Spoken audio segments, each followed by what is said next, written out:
ಕುರ್ಚಿ ಫೈಟ್ಗೆ ಇವತ್ತು ಕ್ಲೈಮ್ಯಾಕ್ಸ್. ಹೌದು, ದೆಹಲಿಗೆ ನಿನ್ನೆ ಸಿಎಂ ಸಿದ್ದು ಹಾಗೂ ಡಿಸಿಎಂ ಡಿಕೆ ಶಿವಕುಮಾರ್ ತೆರಳಿದ್ದಾರೆ. ಇವತ್ತು 11 ಗಂಟೆಗೆ ಮಹತ್ವದ ಮೀಟಿಂಗ್ ನಡೆಯುತ್ತೆ. ದೆಹಲಿಯ ಎಐಸಿಸಿ ಕಚೇರಿಯಲ್ಲಿ ಮಹತ್ವದ ಸಭೆ ನಿಗದಿಯಾಗಿದೆ.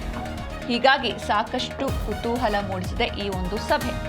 ಏನಾಗುತ್ತೆ ಈ ಸಭೆಯ ಬಳಿಕ, ಈ ಸಭೆಯ ಔಟ್ಕಮ್ ಏನಿರುತ್ತೆ, ಯಾವೆಲ್ಲ ವಿಚಾರಗಳನ್ನ ಈ ಸಭೆಯಲ್ಲಿ ಡಿಸ್ಕಸ್ ಮಾಡ್ತಾರೆ ಅನ್ನೋದು ಸದ್ಯದ ಕುತೂಹಲ.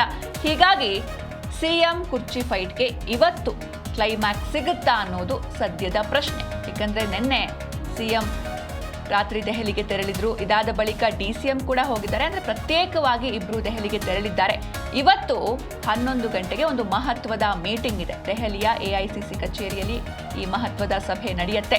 ಹೀಗಾಗಿ ಕಾಂಗ್ರೆಸ್ ವರಿಷ್ಠರ ನಡೆ ಸಾಕಷ್ಟು ಕುತೂಹಲಕ್ಕೆ ಕಾರಣ ಆಗ್ತಾ ಇದೆ. ಜೊತೆಗೆ ಕಾಂಗ್ರೆಸ್ ಸರ್ಕಾರ ಅಧಿಕಾರಕ್ಕೆ ಬಂದು 3 ವರ್ಷ ಕಂಪ್ಲೀಟ್ ಆಗಿದೆ. ಇದರ ನಡುವೆ ಹಲವಾರು ತಿಂಗಳಿಂದ ಈ ಸೆಪ್ಟೆಂಬರ್ ಕ್ರಾಂತಿ, ಜೊತೆಗೆ ನವೆಂಬರ್ ಕ್ರಾಂತಿ, ಸಂಕ್ರಾಂತಿ, ಯುಗಾದಿ ಎಲ್ಲ ಅಂದರೆ ಇದಾದ್ಮೇಲೆ ಪವರ್ ಶೇರಿಂಗ್ ಆಗುತ್ತೆ, ಸಿಎಂ ಬದಲಾಗ್ತಾರೆ ಎನ್ನುವಂಥ ವಿಚಾರಗಳು ಮುನ್ನೆಲೆಗೆ ಬಂದಿದ್ವು. ಆದರೆ ಅದ್ಯಾವುದು ಕೂಡ ಆಗಿರಲಿಲ್ಲ. ಬಳಿಕ ಪಂಚರಾಜ್ಯಗಳ ಎಲೆಕ್ಷನ್ ಬಳಿಕ ಒಂದು ಕ್ಲೈಮ್ಯಾಕ್ಸ್ ಸಿಗಬಹುದು ಎನ್ನುವಂಥ ವಿಚಾರಗಳು ಓಡಾಡ್ತಾ ಇದ್ವು. ಅದೇ ರೀತಿ ಇದೀಗ ಎಲೆಕ್ಷನ್ ಎಲ್ಲ ಮುಗಿದು ರಿಸಲ್ಟ್ ಕೂಡ ಬಂದಿದೆ. ಹೀಗಾಗಿ ಪವರ್ ಶೇರಿಂಗ್ ವಿಚಾರವಾಗಿಯೇ ಹೈಕಮಾಂಡ್ ಕರೆದಿದ್ಯಾ ಸಿಎಂ ಹಾಗೂ ಡಿಸಿಎಂ ಅವರನ್ನ ಅನ್ನೋದು ಸದ್ಯದ ಪ್ರಶ್ನೆ. ಯಾಕಂದ್ರೆ ಈ ಬಗ್ಗೆ ನಿನ್ನೆ ಸಿಎಂ ಹಾಗೂ ಡಿಸಿಎಂ ಕೂಡ ರಿಯಾಕ್ಟ್ ಮಾಡಿದ್ರು. ಜಾಸ್ತಿ ಏನು ಅವರು ಹೇಳಲಿಲ್ಲ.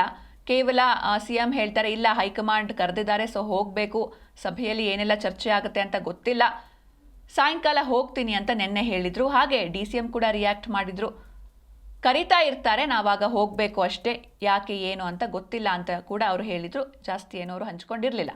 ಆದರೆ ಇವತ್ತು ನಡೆಯುವಂಥ ಸಭೆಯಲ್ಲಿ ಒಂದಷ್ಟು ವಿಚಾರಗಳು ಚರ್ಚೆಯಾಗುವಂಥ ಸಾಧ್ಯತೆ ಇದೆ. ಮುಖ್ಯವಾಗಿ ರಾಜ್ಯಸಭೆ ವಿಚಾರವಾಗಿ ಚರ್ಚೆಯಾಗುತ್ತೆ. ಅದಾದಮೇಲೆ ಈ ಕ್ಯಾಬಿನೆಟ್ ರೀಶಫ್ಲಿಂಗ್ ವಿಚಾರ, ಇದರ ಬಗ್ಗೆಯೂ ಕೂಡ ಚರ್ಚೆಯಾಗುತ್ತೆ. ಹಾಗೆ ಕೇವಲ ಸಿಎಂ ಮಾತ್ರ ದೆಹಲಿಗೆ ಹೋಗಿಲ್ಲ, ಅವರ ಜೊತೆ ಒಂದಷ್ಟು ಸಚಿವರನ್ನು ಕೂಡ ಅವರು ಕರ್ಕೊಂಡು ಹೋಗಿದ್ದಾರೆ.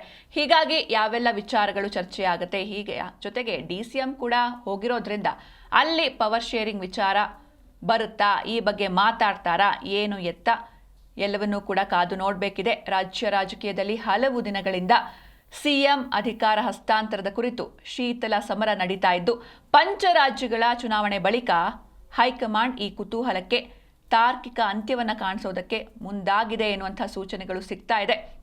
ಹಾಗೆ ಸಿಎಂ ಜೊತೆಗೆ ಅವರ ಬೆನ್ನಲ್ಲೇ ಡಿಸಿಎಂ ಡಿಕೆ ಶಿವಕುಮಾರ್ಗೆ ಕಾಂಗ್ರೆಸ್ ಹೈಕಮಾಂಡ್ನಿಂದ ದೆಹಲಿಗೆ ಬರುವಂತೆ ಬುಲಾವ್ ಬಂದಿತ್ತು. ಅದರಂತೆ ನಿನ್ನೆ ದೆಹಲಿಗೆ ತೆರಳಿದ್ದಾರೆ.